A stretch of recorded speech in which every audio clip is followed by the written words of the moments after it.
The solution set for a linear inequality in two variables will be a section of the coordinate plane.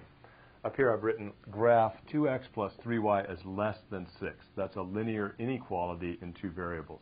The boundary line is 2x plus 3y is equal to 6, and that shows us the cutoff point between where the solution set lies and where it doesn't lie. So I simply replace the inequality symbol with an equal sign, and now I want to graph this. So I'll let x be equal to 0, y equals 0, then x is equal to 3. So 1, 2, 3 goes through that point. And when x is equal to 0, y is equal to 2.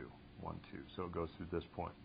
Now, since this is strictly less than right here, the boundary is not going to be included in the solution set. So I want to graph the boundary with a dotted line. This shows that the boundary is not part of the solution set. Now, the graph of this linear inequality is either above this line or below this line. And if it is above the line, then all the points above the line work, and none of the points below the line work. If it's below the line, then all the points there work, and none of the ones above it work. So all we have to do is choose any point whatsoever that's not on that boundary line and check it in the original inequality. A good test point when it doesn't lie on the boundary line is the origin.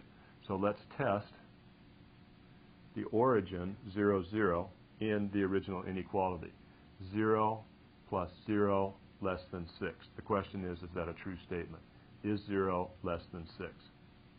The answer is yes, that's a true statement. So this point right here satisfies this inequality. It lies below the boundary line, so all the points below the boundary line are solutions to that inequality. So to graph a linear inequality in two variables, we replace the inequality symbol with an equal sign. We graph that line with a dotted line if it's not included in the solution set, and a solid line if it is. Then we test any point whatsoever that we want that lies off that boundary line. Here's another example. Y greater than or equal to 2x minus 1. Let's graph this equation right here. Let's see, it has a y-intercept of negative 1. So it goes through negative 1 here and has a slope of 2. So if I go up 1, 2, and over 1, I'm back on the graph. Now, the inequality symbol is greater than or equal to, so this is part of the solution set. So that is, the boundary line is part of the solution set, so I'll graph it with a straight line. Again, the origin is not on the boundary line, so I'll use it in the original inequality. So let's test 0, 0 in here.